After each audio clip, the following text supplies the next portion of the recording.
अस्सलाम वालेकुम, मैं असदुल्ला ख़ान हूँ। कल सारा दिन मैं आपसे मुखातिब नहीं हो सका ज़ाती मसरूफ़ियत की वजह से, या समझ लीजिए कि मैं फ़ैमिली के साथ ज़रा फुल डे बाहर था, हाइकिंग पे गया हुआ था। उसकी तफसील चले मैं आपके साथ किसी दिन शेयर करूँगा, उसके विजुअल्स दिखाऊँगा। बहुत ही ज़बरदस्त एक जंगल है जहाँ पर मैं बच्चों के साथ मैंने पूरा दिन गुजारा और रात फिर देर से वापसी हुई। थकावट बहुत ज़्यादा थी, बात हो नहीं सकी। आज भी दिन भर कुछ मसरूफ़ियत रही, लेकिन 2 दिन में जो डेवलपमेंट्स हुई हैं मुख्तसर अहाता ज़रा मैं उसका करना चाहता हूँ और फिर कुछ और चीज़ें आपके साथ शेयर करता हूँ। देखिए, एक ख़बर पिछले 24 या 48 घंटे में ये रही है, पिछले 24 घंटे में इनफैक्ट, कि असद उमर साहब जो हैं वो उन्होंने तहरीक इंसाफ से बाज़ाब्ता तौर पर अलहदगी इख्तियार कर ली। पहले भी अगरचे उन्होंने एक दरमियानी सी प्रेस कॉन्फ्रेंस तो की थी जिसमें उन्होंने ढके छुपे अल्फाज में पार्टी से खामोशी तो इख्तियार कर ली थी, अगर अलहदगी नहीं भी इख्तियार की थी तो खामोशी इख्तियार कर ली थी, और एक प्रेस कॉन्फ्रेंस उन्होंने की थी, लेकिन तासुर वो ये दे रहे थे कि वो भी तहरीक इंसाफ ही का हिस्सा हैं।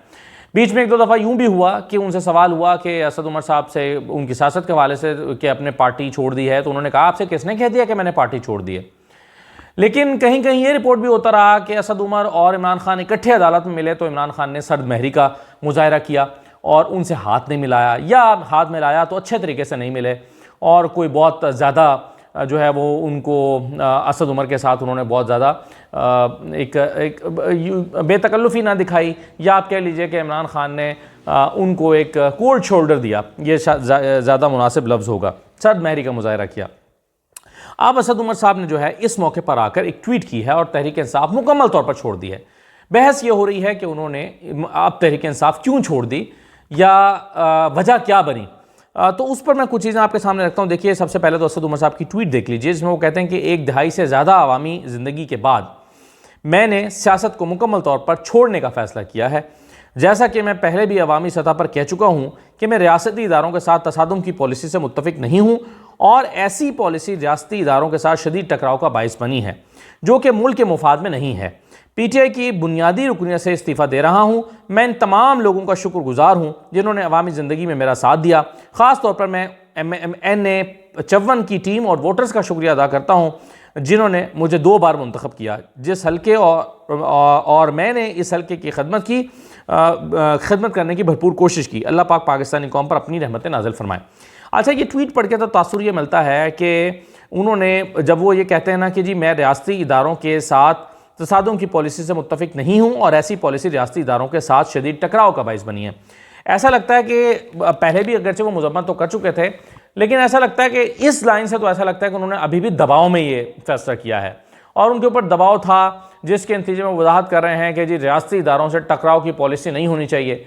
ऐसा लगता है कि जैसे उन पर दबाव था कि उन्होंने पार्टी क्यों नहीं छोड़ी, ऐसा लगता है कि उन पर दबाव था कि उन्होंने वाज़ेह तौर पर ऐलान क्यों नहीं किया। उनकी कम से कम इस ट्वीट से तो यही लगता है कि उन्होंने पार्टी छोड़ने का फैसला मजबूरन किया है, क्योंकि 9 मई की मुजम्मत के हवाले से उनसे वाज़ेह तौर पर यह तवक्को की जा रही थी कि वो पार्टी छोड़ दें, पार्टी से अलग हो जाएं। अच्छा, साथ ही साथ असद उमर की पार्टी छोड़ने की ये जो स्टेटमेंट है ये उनसे मुख्तलिफ नज़र आती है जो असद कियानी वगैरह ने की थी, आमिर कियानी वगैरह ने की थी, जिसमें उन्होंने पार्टी छोड़ने का ऐलान किया और 2 दिन के बाद जाके इस्तेकाम पाकिस्तान पार्टी ज्वाइन कर ली। असद उमर भी क्या ऐसा ही करेंगे कि पार्टी छोड़ने के बाद किसी और पार्टी को ज्वाइन कर देंगे? ये तो बज़ाहिर मुझे नहीं लगता, लेकिन ये जो इस ट्वीट को पढ़ने के बाद तासुर पैदा हुआ जिसमें ऐसा लगा कि उन्होंने मजबूरन रियासती इदारों से टकराव की पॉलिसी की इतने महीनों बाद, यानी 6 महीने हो गए ना, ये तो वो पहले भी कह चुके थे, तो 6 महीने बाद उनको ये क्यों कहना पड़ा कि जी मैं रियासती इदारों से टकराव की पॉलिसी से मुत्तफिक नहीं हूँ। तो ये उन्होंने इस जुमले में तो ये जाहिर किया है कि उन पर दबाव था। लेकिन दूसरी तरफ शेर अफजल मरवत साहब कहते हैं कि असद उमर ने पार्टी में वापस आने के लिए 3 दफ़ा मुझे पैगाम दिया जो मैंने इमरान खान तक पहुँचाया, लेकिन इमरान खान ने रिजेक्ट कर दिया। इमरान खान ने कहा इन जैसे लोगों ने हमारे वर्कर्स का हौसला तोड़ा है, ये शेर अफजल मरवत साहब ने कहा। यानी इससे ये बात भी ठीक मालूम होती है। उसकी वजह यह है कि शेर अफजल के इमरान खान से जब अदालत में मुलाकात हुई थी असद उमर साहब की, एक ही केस में जब इकट्ठे दोनों थे, तो बज़ाहिर ये लगता है कि असद उमर साहब से इमरान खान बेहतर तरीके से उन्होंने बातचीत नहीं की थी, या ओवरवेलमिंग रिस्पॉन्स नहीं दिया था, या कोई चंद कर्टिसी के जुमलों का तबादला नहीं किया था। असद उमर साहब ने हालांकि उठकर सीट दी और हाल पूछा, लेकिन इमरान खान ने बड़ा वाजबी सा उनको जवाब दिया। तो उससे तो लगता है कि वाकई इमरान खान शायद नाराज़ तो थे, और यही वजह है कि वो ये कह रहे हैं शेर अफजल मरवत साहब कह रहे हैं कि इमरान खान का शिकवा इनसे यह है कि इन लोगों ने हौसला तोड़ा, लेकिन इसकी डिटेल्स उन्होंने बताई हैं कि कैसे इमरान खान को लगता है कि इन जैसे लोगों ने पार्टी के वर्कर्स का हौसला तोड़ा, क्यों लगता है उनको, इसकी डिटेल उन्होंने एक टीवी टॉक शो में बताई है। ये ज़रा सुन लीजिए शेर अफजल मरवत साहब की ज़बानी कि वो क्या कह रहे हैं। साहब के हवाले से दो मेरी चूंकि पर्सनल एक इंटरेक्शंस हैं। एक असद उमर साहब के कहने पे मैंने चेयरमैन पीटीआई इमरान खान साहब के पास जमान पार्क जाके उनको रिक्वेस्ट की कि जो उन्होंने प्रेस कॉन्फ्रेंस की थी असद उमर साहब उसको रिग्रेट कर रहे हैं और वो पीटीआई में वापस आना है। जी मैं खुद मुझे मैसेज दिया, मैं खान साहब के पास ले गया। असद उमर साहब ने कहा कि वो रिग्रेट कर रहे हैं, वापस आना चाहते हैं, जिस पे मैंने खान साहब को जमान पार्क जाके रिक्वेस्ट की कि जी चूंकि वो हमारे सेक्रेटरी जनरल थे, मैं इनका अभी तक वकील था यानी तमाम केसेज में, और मेरे वकील रहे हैं और बहुत ही उनकी डिसेंसी एक रिस्पेक्टफुल कैरेक्टर हैं, हमेशा हमने उनका एहतराम किया है। खान साहब ने उस वक्त मुझे इनकार किया कि इनको नहीं ले वापस, उन्होंने कहा कि ये फवाद चौधरी और 4-5 और जो कि 9 मई के फौरन बाद जिन्होंने प्रेस कॉन्फ्रेंस की, उन्होंने कहा ये वो लोग हैं जिन्होंने वर्कर का हौसला तोड़ा है, तो अच्छा। और इन्होंने रा खोल दी हैं, लोगों ने इनका सूट फॉलो किया है, तो लिहाजा मैं एग्री नहीं करता हूं। वापस आया 4 दिन के बाद असद कैसर साहब भी इनके लिए मेरे पास आ गए कि आपको दोबारा खान साहब को पास जाके कहना है। ठीक है। असद कैसर साहब की ईमा पे मैं दोबारा खान साहब को मैंने फोन किया। मैंने कहा जी कि मैं कुछ काम के सिलसिले में उधर लाहौर आना चाहता हूँ। उन्होंने कहा असद उमर वाली बात के लिए आना चाहते हो तो ना। ये बहुत अहम इंकशाफ किया है मैं आपने, दोबारा चला गया खान साहब के पास। अच्छा। दोबारा मैंने उनको रिक्वेस्ट की, फिर आप गए, फिर और असद उमर साहब चाहते थे कि खान साहब इसको वापस ले, लेकिन खान ने इनकार किया। कल मैंने एक मीडिया टॉक्स की है, खान साहब को 5 लोग हमारे पास और आना चाहते हैं, जिसमें खान साहब ने, मैंने कहा मीडिया टॉक में कि एक शख्स को लेने से खान ने इनकार किया। अच्छा, वो एक शख्स कौन है आप बताएंगे? और वो जो एक शख्स हैं, क्योंकि वो अगर मैंने उसका नाम बता दिया तो रही सही उसकी जो तकरीम है वो खत्म हो जाएगी। अच्छा, ये तो लिहाजा खान साहब ने बात कर रहे हैं, ठीक है। असद उमर साहब के बयान पे मैं एक नोट देना चाहता हूँ, वो ये है। अच्छा, अब आप देखिए बड़ी इंपॉर्टेंट बातें इन्होंने की हैं। एक तो इन्होंने ये बात की है कि इमरान खान जो है वो नाराज़ थे इनसे, और दूसरे ये कि इन्होंने खुद कहा कि मैं रिग्रेट फील करता हूं कि मैंने वो जो प्रेस कॉन्फ्रेंस की थी वो मुझे नहीं करनी चाहिए थी और मुझे वापस ले लें पार्टी में, और इमरान खान ने इनकार कर दिया। अब ये एक बिल्कुल नई स्टोरी पैदा हो रही है। इससे लगता है ये है कि असद उमर साहब जो हैं उन्होंने कोशिश के बाद पार्टी छोड़ी है, यानी अगर इमरान खान उनकी अपॉलॉजी कबूल कर लेते तो फिर असद उमर दोबारा पीटीआई का हिस्सा बन जाते। तो ये कह रहे हैं कि 3 मरतबा मैं इमरान खान के पास गया हूँ असद उमर की सिफारिश लेके। असद उमर ने बार बार कोशिश की कि वो वापस पीटीआई का हिस्सा बन जाए, लेकिन इमरान खान ने इनकार कर दिया। अब ये बिल्कुल मुख्तलिफ बात है और बड़ी हैरानकुन बात भी है कि असद उमर ने वाकई प्रेस कॉन्फ्रेंस करने के बाद रिग्रेट फील किया कि उनको प्रेस कॉन्फ्रेंस नहीं करनी चाहिए थी, और क्या इन हालात में भी उन्होंने कोशिश की कि वह वापस पीटीआई का हिस्सा बन जाए। और जाहिर है ये आसान फैसला ना होता। असद उमर अगर ऐसा करते तो उनको कॉन्सिक्वेंसेस फेस करना पड़ सकते थे, उनको दोबारा जेल जाना पड़ सकता था, उनके लिए मुश्किलात हो सकती थी। क्या इसके बावजूद ये सारा कुछ सोच समझ कर भी एक तो होता है ना कि असद उमर साहब को लगा हो कि हालात बेहतर हो गए हैं, अब तहरीक इंसाफ पर मुश्किलात नहीं रही, और तहरीक इंसाफ जो है वो अब तो इलेक्शन में हिस्सा लेने जा रही है, तो उन्होंने ये फैसला किया हो तो बात समझ आती है। लेकिन क्या फ़ौरन ही उन्होंने रिग्रेट फील करना शुरू कर दिया? और अगर फ़ौरन रिग्रेट फील हो गया तो इमरान खान साहब ने जो है वो क्यों उनको लेने से इनकार कर दिया? ये बात तो ठीक है कि इमरान खान को लगता है कि अगर ये सीनियर तरीन लोग और मेरे करीब तरीन लोग जिनको मैंने इतना करीब रखा, अगर ये चंद महीने या कुछ अर्सा कम से कम रेजिस्ट कर देते तो पार्टी इतनी जल्दी कोलैप्स ना करती। लेकिन ये तो गिरने वाले पहले लोगों में शामिल हुए, ये तो उन चंद कतरों में थे जो सबसे पहले गिर गए, फवाद चौधरी, असद उमर और लोग। तो ये तो आते ही देखें, चले कुछ लोगों ने 6 महीने रेजिस्ट किया और फिर मजबूरन सदाकत अब्बासी से मुझे नहीं लगता कि इमरान खान को कोई शिकवा होगा, मुझे नहीं लगता उस्मान डार से इमरान खान को कोई शिकवा होगा। फ़ारूक हबीब से हो सकता है कि उन्होंने तो खैर बाकायदा पार्टी ही अलग ज्वाइन कर ली, लेकिन ये जो असद उमर साहब हैं उन्होंने इतनी जल्दी किए जाने में तो इमरान खान का शिकवा तो बहरहाल बनता है। अब इस पर जो तबसरा है बहुत सारे लोगों ने किया, मैं आपके सामने सिर्फ 2 चीज़ें, 2 लोगों के, 2 जर्नलिस्ट के ट्वीट रखना चाहता हूं जो असद उमर के काफ़ी करीब थे। एक में देखिए अब्दुल कादिर साहब हैं जो हमारे बहुत अच्छे दोस्त हैं। अब्दुल कादिर ने जो है वो कहा कि पाकिस्तान का मौजूदा निज़ाम असद उमर जैसे काबिल सियासतदानों के लिए नहीं, राजा रियाज जैसे अफराद के लिए है। अच्छा, ये बात तो बिल्कुल ठीक है कि असद उमर जैसे लोगों, शीरी मज़ारी जैसे लोगों, पढ़े लिखे लोगों को ये निज़ाम सपोर्ट ही नहीं करता, क्योंकि पढ़े लिखे लोग फिर अड़ जाते हैं, फिर वो फ़लसफ़े सुनाते हैं, फिर वो प्रिंसिपल की बात करते हैं, फिर वो उसूल की बात करते हैं, फिर इन लोगों की कमज़ोरियाँ कम होती हैं, फिर इन लोगों की करप्शन कम होती है। ऐसे लोग सिस्टम के लिए बड़ा मसला बन जाते हैं। और राजा रियाज जैसे लोग हों या सदीक बलोच जैसे लोग हों या कुछ ऐसे कॉम्प्रोमाइज़ किस्म के लोग हों, इन लोगों का क्या सिस्टम होता है कि इन्होंने फिर एक फ़्लो में बहना होता है, इन्होंने अपना निज़ाम चलाना होता है, इन्होंने अपनी अपने इनके छोटे छोटे मुफादात होते हैं, तो जो जिनकी कमज़ोरियाँ होती हैं, जो कॉम्प्रोमाइज़ होते हैं, वो सिस्टम को सूट करते हैं।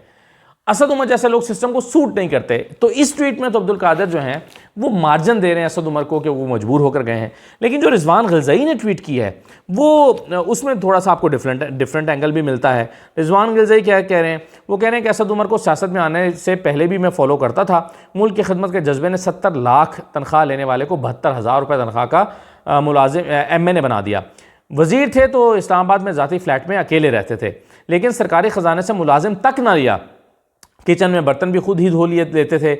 मेहनत इतनी करते हैं कि हमारी उनसे मुलाकात अक्सर रात 8-9 बजे के बाद वजारत के दफ्तर में मुमकिन होती। एक दफ़ा किसी ने एक जायज़ काम के लिए दरख्वास्त की तो इन्होंने इनकार कर दिया। इक़्तिदार से निकले तो इनका एक पेंक्रियाटिस, पता नहीं ये पेंक्रियाज का मसला या कुछ और है, उसकी बीमारी के बावजूद जेल भरो तहरीक में राजनपुर में जेल काटी। असद उमर उन चंद ही शख्सियात में से थे जो इमरान खान से अपनी बात मनवा लेते थे। 9 मई के बाद दुनिया पैदा हो गई। कोशिश की कि कप्तान को हमेशा की तरह मना लिया जाए, लेकिन बिलाखिर मायूस होकर सियासत से वापस चले गए। असद उमर साहब ने अपनी आरामदेह ज़िंदगी छोड़कर पाकिस्तान और पाकिस्तानियों के लिए अपनी ज़िंदगी के 10 साल वक्फ किए। इस पर मैं एक पाकिस्तानी के तौर पर उनका शुक्रिया अदा करता हूँ। अल्लाह आपको सेहतमंद और सलामत रखे। अच्छा, अब इसमें जो है वो ये तस्दीक कर रहे हैं रिजवान ग़िज़ाई साहब भी कि इन्होंने इमरान खान से अपनी बात ये चूँकि मनवा लिया करते थे, दूरियां पैदा हो गई थी, लेकिन फिर इन्होंने कोशिश की कि जैसे वो हमेशा इमरान खान से बात मनवा लिया करते थे, इस दफ़ा भी वो इमरान खान से बात मनवा लेंगे। लेकिन इमरान खान नहीं माने और ये नाराज़ होकर फिर पार्टी छोड़ गए। तो ये रिजवान ग़िज़ाई साहब कह रहे हैं और वो इनकी तारीफ़ भी कर रहे हैं असद उमर साहब की। अब फैसला यहाँ पर व्यूअर्स को करना है। एक राय ये भी सोशल मीडिया पे बहुत ज़्यादा एक स्ट्रॉन्ग तरीके से चल रही है। लोग कहते हैं कि जी असद उमर पर चूँकि उन्होंने मुकम्मल तौर पर पार्टी नहीं छोड़ी थी, जैसे फवाद चौधरी ने पार्टी तो छोड़ दी लेकिन इस्तेहकाम पाकिस्तान में ज्वाइन नहीं किया, तो इनके ऊपर बहुत दबाव था कि ये इस्तेहकाम पाकिस्तान पार्टी को ज्वाइन करें। और जब इन पर बहुत दबाव था तो फिर उन्होंने उस दबाव को कम करने के लिए पाकिस्तान तहरीक इंसाफ पार्टी से अलहदगी इख्तियार की है और इसलिए उन्होंने मजबूरन कहा कि मैं PTI की बुनियादी रुकने से भी इस्तीफ़ा दे रहा हूँ। एक एंगल ये भी है। लेकिन बहरहाल मैंने मजमूई तौर पर देखा है कि असद उमर के लिए एक रिगार्ड मौजूद है PTI में, लेकिन इसके बावजूद उनसे ये शिकवा ज़रूर है कि उन्होंने बहुत जल्दी की सरेंडर करने में, उनको कुछ अर्सा रजिस्ट करना चाहिए था और भागने वालों में इतना तेज़ नहीं आगे नहीं होना चाहिए था। ये एक उनके बारे में एक मजमूई तासुर मौजूद है। अच्छा जी, ये तो मैं कुछ असद उमर के हवाले से बात करना चाहता था। 2-3 छोटी छोटी चीज़ें आपसे शेयर करना चाहता हूँ। बस एक तो ये है कि पाकिस्तान पीपल्स पार्टी ने बड़ी एक चालाकी के साथ सारा 1.5 साल की कारकर्दगी का मलबा जो है नून लीग पे डाल दिया और उन्होंने बयान दिया है कि नून लीग 1.5 साल में मईशत ठीक करने में नाकाम रही है। देखिए, मुसलसल अब कोई एक स्टेटमेंट को आइसोलेशन में तो नहीं देखा जा सकता। आप देख रहे हैं कि पीपल्स पार्टी के जो शरीक चेयरमैन या साबिक सदर आसिफ जरदारी साहब हैं, उन्होंने भी यही कहा। उन्होंने कहा कि जी मैं बड़े मान से शहबाज शरीफ को वज़ीर-ए-आज़म बनाकर लाया था, लेकिन परफॉर्म ही नहीं किया इन्होंने। अच्छा, दूसरा पीपल्स पार्टी मुसलसल ये कह रही है कि जी अब तो उन्होंने आज ये कह दिया है कि पीपल्स पार्टी नून लीग ने पिछले 1.5 साल में मईशत का बेड़ा गर्क कर दिया। ये मईशत को ठीक करने में वो नाकाम रहे हैं। यानी जब ये इक़्तिदार में थे और शराकत इक़्तिदार का फॉर्मूला बनाकर एंजॉय कर रहे थे, हम इनसे जब गिरती हुई मईशत का हाल पूछते थे तो कमर ज़मान कायरा साहब, बाकी लोग साहब बड़े कॉन्फिडेंस से कहते थे कि जनाब आप क्या बात कर रहे हैं, ये चीज़ें ठीक हो रही हैं, ये बेहतर हो गया है, ये हो गया वो हो गया। मुश्तरका प्रेस कॉन्फ्रेंसेस हुआ करती थी, मुश्तरका इजलास हुआ करते थे, ये इकट्ठे कौमी असम्बली के इजलास में शरीक होते थे। उस वक्त तक ये नहीं कह रहे थे कि इस्हाक डार की कारकर्दगी बुरी है, उस वक्त उसको जस्टिफाई करते थे। और आज इलेक्शन लड़ना है तो आला दर्जे की मुनाफिकत देखिए कि पीपल्स पार्टी कह रही है कि जी नून लीग मईशत ठीक करने में नाकाम रही है। तो भैया आप किस खाते में वजारतें लेकर फिर बैठे हुए थे? उस वक्त वजारतें छोड़ देनी चाहिए थी। लोगों को पता नहीं कितना बेवकूफ़ इन लोगों ने समझा, बेवकूफ़ तो समझा हुआ है, लेकिन इतना बेवकूफ़ समझा हुआ है कि 16 महीने वजारतें एंजॉय करने के बाद आज भी स्पीकर साहब अपना आईनी ओहदा एंजॉय कर रहे हैं, राजा परवेज़ अशरफ साहब, और ये फरमाते हैं कि जी नून लीग नाकाम रही है परफॉर्म करने में। और भाई नाकाम रही है तो आपको ये हुकूमत ख़त्म होने के 2-3 महीने बाद जाकर याद आया है। तो ये एक सियासी मुनाफकत है जो पीपल्स पार्टी कर रही है। हालांकि ये दोनों इस जो शराकत इक़्तिदार के फार्मूले में भी थी और मईशत की तबाही के फार्मूले में भी हिस्सेदार हैं। अच्छा, आखिरी बात यह है कि मुराद अराज साहब जो हैं, इनका बयान भी इन्होंने अकेले नहीं दिया, और भी बहुत सारे लोग इनकी पार्टी में कह रहे हैं। बस मुराद अराज ने कहा है कि मैंने पार्टी बदली है, नज़रिया नहीं बदला। अच्छा, दूसरा आपने देखा होगा अलीम खान ने उस दिन पे जलसा करते हुए कहा था कि नज़रिया तो इस जमात को हमने दिया था, ये वही नज़रिया जिसके तहत अब हम इस्तेकाम पाकिस्तान पार्टी में आ गए हैं। और जहांगीर तरीन साहब ने भी कहा था कि जो तब्दीली का ढांचा था, जो तब्दीली का वादा किया था, ये स्ट्रक्चर हमने बनाया था, हम ही थे चंद ये लोग जिन्होंने ये स्ट्रक्चर बनाया था, और अब हम किसी और नाम से आ गए हैं, तो काम वही करना है जो हमने पहले बना के दिया था, लेकिन वो इमरान खान की वजह से नहीं हो सका, अब हम कर देंगे। तो बुनियादी तौर पर ये सारी तीनों लाइनों के अंदर क्या बात है, पैगाम क्या है? इसके अंदर पैगाम ये छुपा हुआ है कि जनाब तहरीक इंसाफ पार्टी जो है उसका जो नज़रिया है, उसके जो नज़रियाती फॉलोअर्स हैं वो अब हमें फॉलो करें, क्योंकि अब तहरीक इंसाफ तो बची नहीं है, उसका चेयरमैन तो अब अंदर हैं। तो अब अगर उसके नज़रिए के जो फॉलोअर्स हैं, अगर वो उस तरह की तब्दीली लाना चाहते हैं तो वो हमारे पास आ जाएं, वो हमें फॉलो करें, क्योंकि हम पीटीआई हैं। यानी उनका कहने का मतलब था कि असल में पीटीआई हम ही हैं, हमने इमरान खान और उनके चंद लोगों को पीछे कर दिया है, हमें मजबूरन नया नाम रखना पड़ गया इस्तेकाम पाकिस्तान पार्टी, और हम हैं जो तहरीक इंसाफ का नज़रिया लेकर आगे चलेंगे, इसलिए आप हमें सपोर्ट कीजिए। तो ये कॉन्सेप्ट बार बार जो है वो इस्तेकाम पाकिस्तान पार्टी देने की कोशिश कर रही है और बता रही है कि असल पीटीआई तो हम हैं, क्योंकि नज़रिया हमारा है, नज़रियाती लोग हम हैं, तब्दीली का ढांचा हमने बनाया हुआ है, तो आप आइए हमारे पास आइए। तो अब इसको जो पीटीआई के कारकुन हैं वो कितना कबूल करते हैं ये तो मुझे नहीं पता, लेकिन अगर आप में से कुछ लोग पीटीआई को सपोर्ट करते हैं तो वो इस बारे में राय दे सकते हैं, कमेंट कर सकते हैं कि कितना इस बात में कितनी सदाकत उनको महसूस होती है। तो आप अपनी राय का इस पर इजहार कर दीजिए, चैनल को सब्सक्राइब कर लीजिए और बेल आइकॉन पर क्लिक कर लीजिए। इजाज़त दीजिए, अल्लाह हाफ़िज़।